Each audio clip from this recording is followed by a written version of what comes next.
No one was protected. William asked me what had been going on. Was that the reason why our marriage had broken up? The world thought Diana's final wishes were sealed in silence, buried beneath layers of royal secrecy. But hidden deep within her estate, a testament surfaced that would not only rewrite her legacy, but also shake the very foundations of the monarchy. It wasn't money or jewels that mattered most. It was power, loyalty, and vengeance. And when the truth emerged, King Charles himself stood paralyzed, unable to believe what Diana had left behind. From the very day of her passing, rumors swirled through the corridors of power. Whispers suggested that Diana had left behind instructions, perhaps a diary, perhaps a sealed document that the palace had locked away from prying eyes. For years, those rumors were dismissed as wild fantasies, nothing more than the people's desperate wish to keep her voice alive. But what was once brushed aside as myth would prove to be the single most devastating blow to Charles's reign.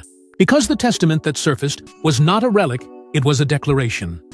In it, Diana's words spoke louder in death than they ever had in life. She had legally placed her trust, her possessions, and her legacy entirely into the hands of her eldest son, William. This wasn't a casual inheritance, it was a transfer of influence. Her charities, her jewels, her personal letters, and, most importantly, her blessing, were now tied to William alone. For Charles, this revelation was a nightmare. The monarchy he had finally ascended to was now overshadowed by the ghost of the woman who had once defied it. To the world, the message was unmistakable. This wasn't simply about distributing possessions. It was a symbolic strike, an open bypassing of Charles, a deliberate exclusion of Camilla, and a quiet sidelining of Harry. In Diana's eyes, there was only one true heir to her spirit, and that heir was William. Charles, despite wearing the crown, found himself stripped of legitimacy in the hearts of the people. The betrayal was not subtle, it was sharp, deliberate, and impossible to ignore. For years, Charles had battled public scorn over Diana's death, hoping time would dull the nation's resentment. Yet, with the emergence of this testament, that scorn was reignited. People wept for the people's princess all over again, while others turned their grief into rage at the man who had taken the throne in her absence. Camilla, though outwardly calm, could not disguise her unease. For her, this was not only a rejection, it was a public humiliation. Diana had made it clear that the woman who replaced her would hold no place in her final vision of the monarchy. Every jewel, every charity, every keepsake passed over Camilla like a silent judgment, leaving her powerless in a palace that still belonged to Diana. And in the shadows stood Harry, caught between envy and sorrow.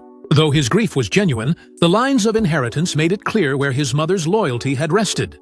William was chosen, and he was not. It was a cruel division, one that would plant seeds of bitterness that the palace could not afford to ignore. The nation itself was split down the middle. To some, Diana's choice was vindication, a proof that she had always favored William as the rightful heir. To others, it was a cruel injustice, a choice that betrayed Harry and undermined Charles. Yet regardless of opinion, one truth rang louder than all. Diana still ruled the monarchy, even from the grave. But if the will itself was enough to stagger Charles, the details inside it would rip the royal family apart, revealing not just gifts, but a curse Diana had left behind. Behind the grandeur of Kensington Palace lies a vault that few ever enter, a place where Diana's most personal letters, recordings, and tokens of love were sealed away. When its doors were opened after her passing, whispers of scandal turned into a thunderclap of revelation. What Diana locked away wasn't just treasure, it was ammunition. The vault was not simply a collection of keepsakes, it was a carefully curated legacy, one Diana herself ensured would fall into the hands of William alone. Her instructions were clear, unshakable, and deliberate. No court advisor, no trustee, and certainly not Charles was permitted to touch its contents. It was William who carried the key, both literally and symbolically, to the most dangerous truths ever written within palace walls. What he found inside would haunt not only his father, but the monarchy itself. Among the velvet-lined boxes and neatly tied bundles were letters filled with raw emotion, passages of a diary Diana had hidden from everyone, and voice recordings that bore her pain with startling clarity. These were not the gentle words of nostalgia. They were confessions of betrayal, cries against cruelty, and revelations of secrets the crown had fought to bury. Diana had preserved her torment not as a cry for pity, but as evidence of the injustice she had endured. Some letters were written directly to William, crafted with a mother's desperate foresight. In them, She pleaded with him to never surrender to silence, to never allow the machinery of monarchy to grind his spirit into obedience. She spoke of his strength, his compassion, and his duty not only to the crown, but to her memory. In her words, William was not merely an heir to the throne, he was the living vessel of her unfinished war against the shadows of the palace. When Charles learned of the vault's existence and that its contents were entrusted solely to William, his fury knew no bounds. For him, it was the final insult. To be excluded from his late wife's most intimate words and memories was not just a personal rejection, it was a public condemnation. Camilla, too, felt the sting. If Diana's will had wounded her, these locked-away confessions humiliated her. Each page, each recording, whispered the truth she could never erase, that she was never meant to sit beside the king. The world outside the palace, once the vault's existence leaked, was mesmerized. Diana's words seemed louder in death than they ever had in life. Headlines replayed her voice. Commentators dissected her diary passages, and the public devoured every detail with an insatiable hunger. To them, Diana had risen once again, speaking from beyond the grave with a voice more powerful than any crown. But buried among the many confessions was one entry that went further than heartbreak or betrayal. In her unmistakable hand, Diana had written a chilling line that hinted at Charles's greatest fear. It was not just a reminder of her suffering, it was a prophecy, a warning, and a vow. And it was that single entry, a sentence written in Diana's unmistakable hand, that left Charles pale. For it pointed to the one heir who would carry not just her name, but her vengeance. William was no longer just the son of a fractured marriage. He had become the chosen vessel of Diana's will. In the eyes of the people, he now carried two crowns, one of the monarchy and one of his mother's undying love. But this double inheritance came with a curse that would pit him directly against his father. The moment Diana's testament became public, it was clear that William's inheritance was not confined to material possessions. It was something far greater, something far more dangerous. By leaving everything to him, Diana had crafted a legacy that was both symbolic and practical. The decision meant William was not only her heir in blood, but also the torchbearer of her truth, her rebellion, and her unfinished mission against the cold machinery of the monarchy. For Charles, this was unbearable. For William, it was a burden too heavy for any son to carry. The jewels alone told their own story. The sapphire ring, once Diana's, was now firmly in William's possession, forever binding Catherine to her mother-in-law's memory. The Spencer tiara, bypassing Camilla entirely, became the emblem of Diana's defiance, waiting for the day it would rest once again upon a head chosen by her will.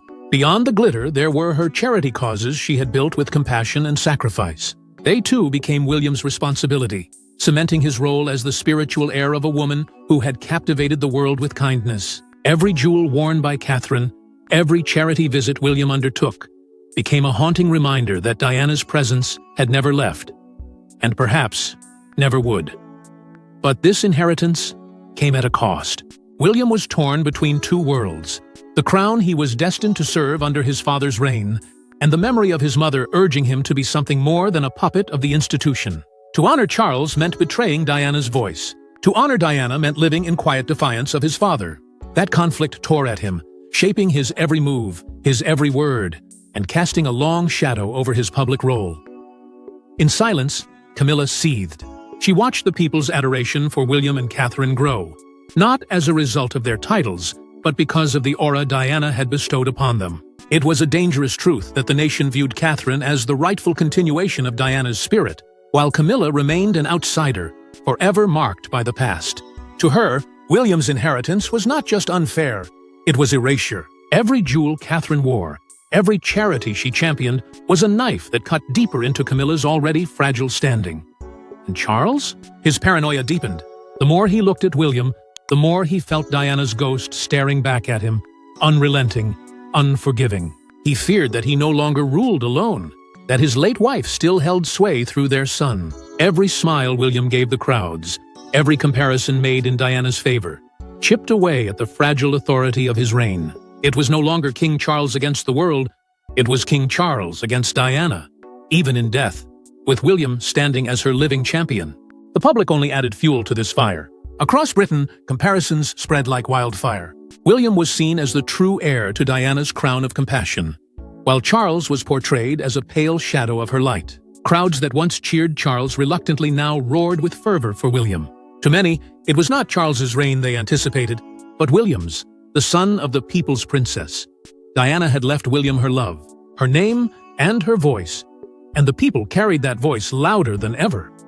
But if William's inheritance was a blessing, Harry's exclusion was a wound, and one that would fester into open rebellion. For Harry, the revelation of Diana's will was not just heartbreaking, it was humiliating. Left with little, watching his brother crowned with their mother's love, he was forced to question whether Diana had seen him as weak, reckless, or unworthy. And in that silence, Harry's bitterness began to boil. What cut deepest was not the material loss, but the emotional message hidden in the division of her legacy.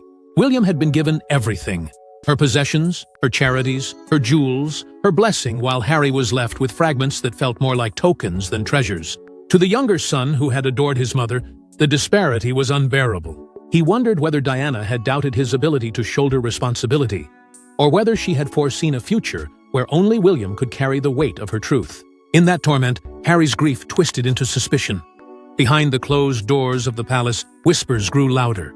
Harry was said to have confronted his father and Camilla in moments of heated anger, accusing them of influencing the narrative of Diana's estate. To him, it seemed impossible that his mother would so clearly favor one child and neglect the other.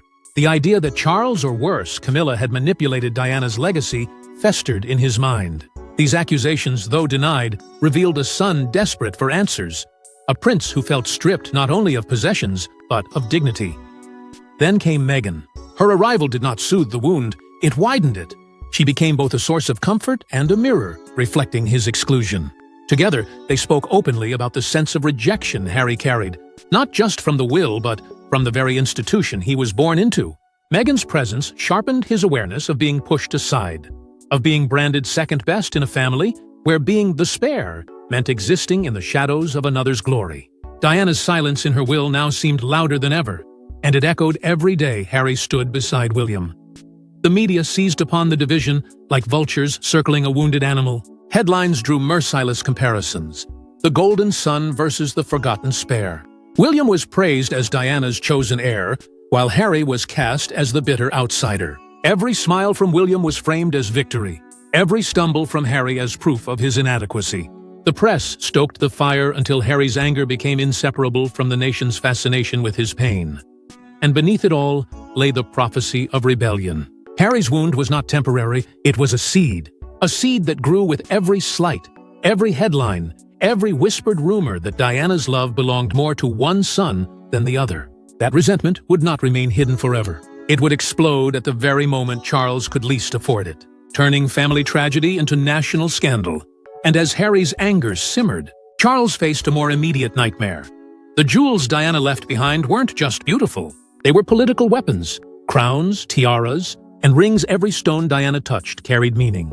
But in her will, she chose carefully who would inherit each one. And when the palace realized the jewels bypassed Camilla and were entrusted entirely to William and Catherine, the war for the crown took on a glittering, dangerous edge. The jewels were not mere ornaments of beauty. They were symbols of power, legacy, and memory.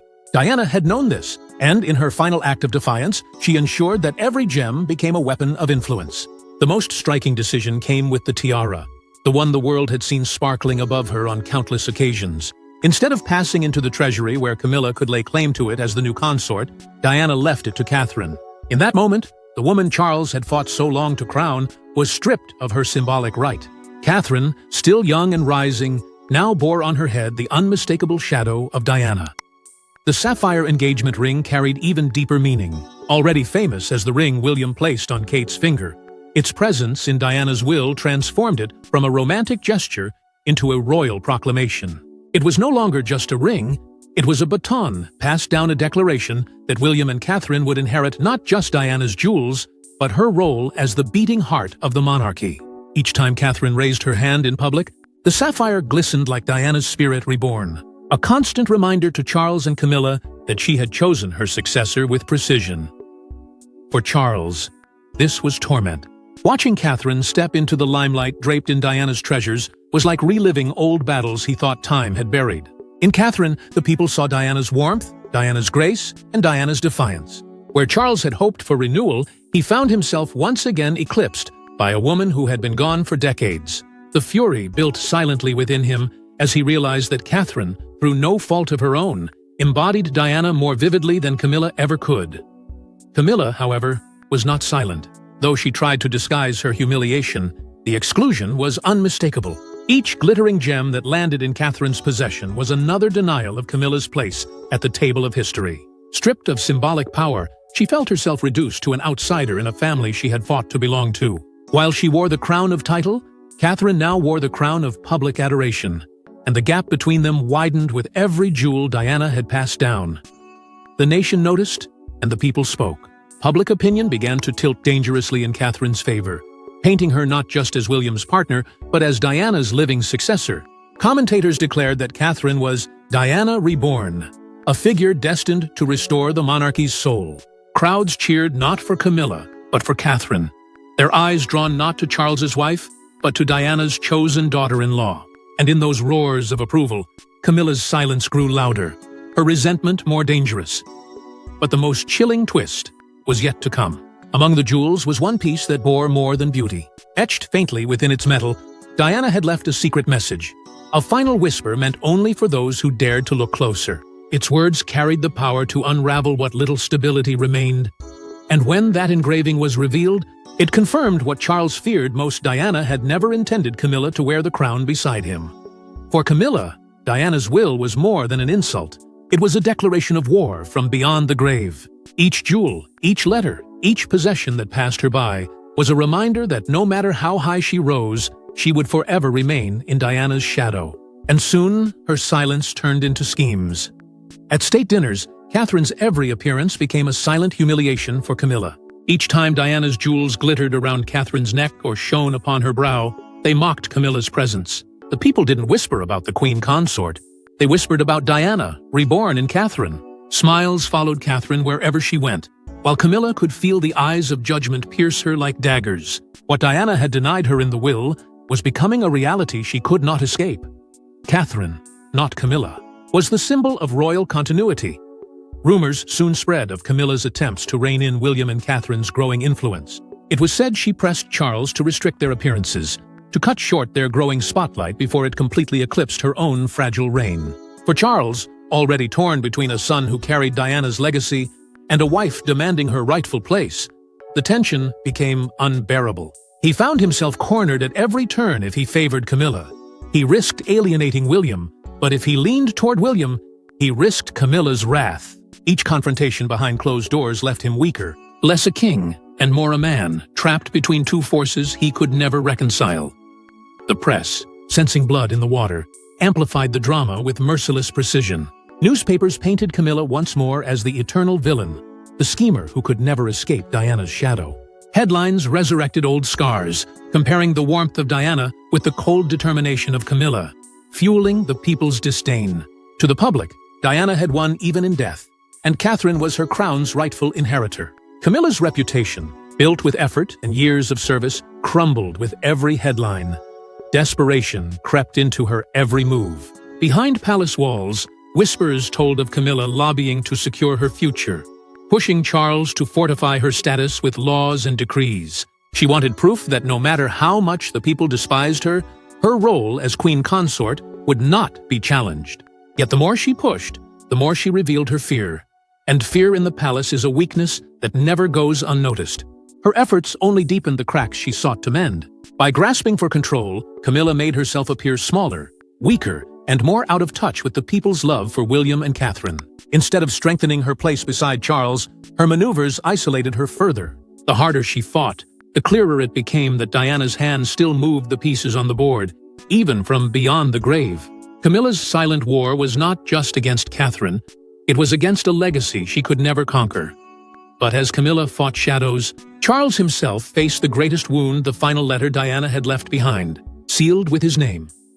When Charles unfolded Diana's final letter, his hands trembled. It wasn't forgiveness he found on those pages, it was judgment. Every word was laced with pain, truth, and a final act of defiance that would haunt him forever. The tone struck like a blade. There was no gentleness, no warmth, no attempt to soften the blows. Instead, it was scathing, sorrowful, and brutally honest. Diana's words carried the weight of years of betrayal, years of neglect, and years of watching the crown crush her spirit. In the letter, she poured out the anguish of a woman who had given everything and received only silence and scorn in return. This was not a farewell. It was a reckoning. She accused Charles of breaking not just vows, but trust, of placing ambition above family, of allowing love for another to overshadow the very life they had built. Each accusation was sharp, leaving no room for denial. It was as if Diana had known these words would outlive her, piercing through the walls of Buckingham itself. Charles had hoped time would soften the narrative, that history might absolve him. But Diana's voice on that page denied him both peace and escape. The most damning lines were not about him, but about William. She demanded, with a mother's unshakable conviction, that Charles put William above all else. She wrote that William was not only her son, but the heart of the monarchy's survival. In her view, William was the bridge between crown and people, the one who could mend what she described as a house rotting from within. For Charles, those words were unbearable. In her final testament, Diana had made it clear his role was secondary, his son's was primary, but perhaps the most devastating blow came in her warning. Diana predicted that the people would never accept Camilla. She wrote it plainly, without hesitation, and with a certainty that Charles could not ignore. To Diana, Camilla was not a queen, nor would she ever be one in the hearts of the people. It was a truth Charles had fought to deny for years, and yet here it was, written in Diana's hand, echoing the fears he buried deep within. Alone with the letter, Charles broke down. He crumpled beneath the weight of her words, torn between anger and despair. For the world, he was king. For his family, he was father and husband. But for Diana, even in death, he was the man who had failed her. The tears he shed were not just for the accusations, they were for the reality that Diana's spirit remained unconquered. And though the letter was sealed, Charles knew its existence was dangerous. In an age where every secret eventually surfaced, he feared what might happen if these words left the safety of his hands. That fear was not misplaced, for the letter was not destined to remain hidden, it was destined to explode. And when the contents of that letter reached the public, the monarchy was thrown into chaos unlike anything seen since Diana's death.